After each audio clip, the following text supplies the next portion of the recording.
کہا کہ فلاح پانا تمہاری ضرورت ہے، اور فلاح کیسے ہوگی؟ تزکیے سے حاصل ہوگی۔ اور تزکیہ کیا ہے؟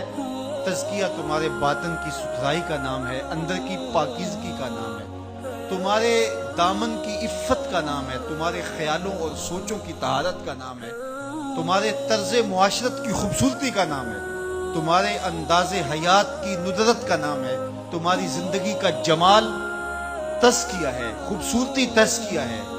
اللہ کی حرام کردہ چیزوں سے بچنا، اس کی ممنوعات سے محفوظ رہنا، حتیٰ کہ مکروہات سے بھی، اور یہاں تک کہ ایسی سوچ سے بھی، ایسے خیال سے بھی، ایسے وسوسے سے بھی اپنے آپ کو بچانا، اس کو تزکیہ کہا جاتا ہے۔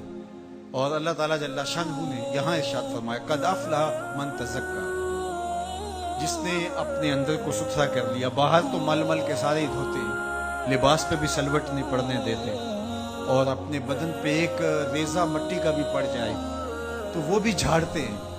کہا یہ بھی اچھی بات ہے، اسلام ستھرائی کا دین ہے، صفائی کا دین ہے، لیکن اس سے کہیں زیادہ اہمیت ہمارے باطن کی صفائی کی ہے، ہمارے اندر کے ستھرا ہونے کی ہے۔ تزکیہ مقصود ہے۔ اب یہ تزکیہ کس طرح ہم حاصل کریں؟ ایک تو اسی آیت کریمہ میں ارشاد فرمایا فذکر اسم ربہ، اپنے رب کا نام ذکر کیا، نام پکارا، یعنی ذکر الہی یہ حصول تزکیہ کا سبب ہوا۔ فصلہ، اور دوسری بات ارشاد فرمائی نماز۔ تو یہ تزکیے کا نتیجہ بھی ہے کہ جب اندر تزکیے کے نور سے مالا مال ہوگا تو پھر پیشانی سجدے میں ضرور جھکے، اللہ کی بندگی یہ بندے کا مزاج ہوگا۔ اور دوسرا یہ ہے کہ اگر یہ تم حاصل کرنا چاہو تو پھر تمہیں اس عمل سے بھی گزرنا پڑے گا، اور اللہ کا ذکر تمہارے اندر کے زنگ اتارے گا۔ تو جب دل کا زنگ اترا تو دل مزکہ ہو گیا، دل کو تزکیے کی دولت نصیب ہو گئی۔ اور دوسرے مقام پہ اللہ کے محبوب علیہ الصلوۃ والسلام نے دل کے زنگ اتارنے کا جو ایک نسخہ ارشاد فرمایا وہ یہ ہے کہ دل کا زنگ قرآن مجید کی تلاوت سے اترتا ہے۔ اب ذرا دیکھیے قرآن مجید میں بھی اس پر بڑی خوبصورتی کے ساتھ ارشاد فرمایا گیا۔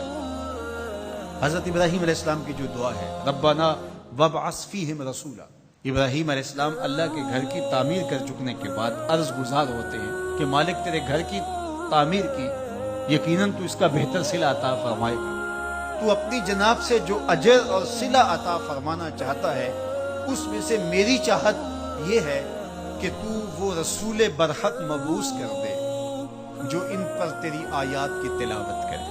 اور اس دعا کا ذکر اللہ تعالیٰ نے قرآن مجید میں کیا، اور جس مقام پہ دعا کی اس مقام کو بھی محفوظ رکھا۔ واتخذوا من مقام ابراہیم مصلی، کہا اس کو جائے نماز بنا لو۔ آپ نے حج یا عمرے کی سعادت پائی ہو تو وہاں مطاف سے تو ہر رکاوٹ اٹھائی جاتی ہے کہ طواف کرنے والوں کو کوئی دقت نہ ہو، اور یہاں یہ پتھر نصب کیا ہوا ہے، یا اللہ تیرے گھر کے سامنے یہ پتھر تو نے تو پتھروں سے دور ہٹایا تھا، لیکن اس پتھر کے نیڑے آ کے سجدہ کرنے کا کہا گیا۔ واتخذوا من مقام ابراہیم مصلی، طواف کر لیا، عمرہ کر لیا، حج کی سعادت پائی، طواف زیارت کر لیا، لیکن کہا کہ تمہارا طواف نہیں مانوں گا جب تک 2 رکعت یہاں نہیں پڑھو گے جہاں میرے یار کے قدم لگے۔ یا اللہ تیرے گھر کا طواف ہو گیا، کوئی کسر رہ تو نہیں گئی تھی؟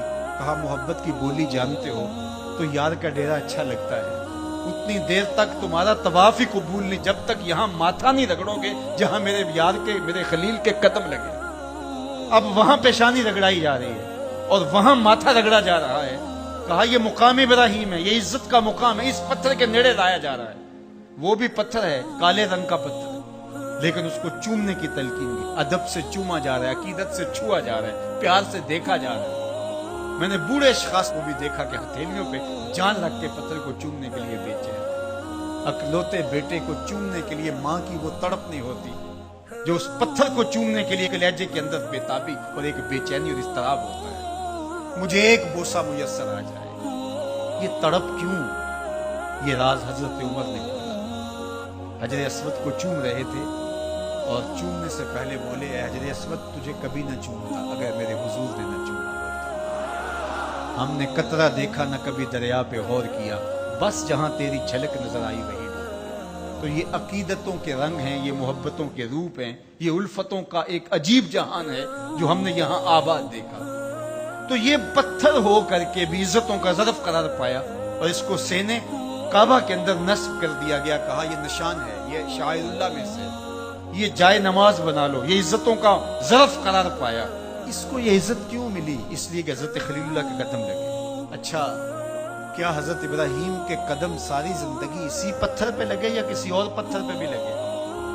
ظاہر ہے یہ سارا علاقہ ہی پتھریلا تھا, ان کے قدم تو جگہ جگہ لگے, لیکن کسی اور پتھر کو محفوظ نہیں کیا گیا. اس پتھر کو محفوظ کیوں کیا گیا؟ اس لیے کہ اس پتھر کی چھاتی پہ کھڑے ہو کے حضرت خلیل نے میرے رسول کے لیے دعا مانگی تھی.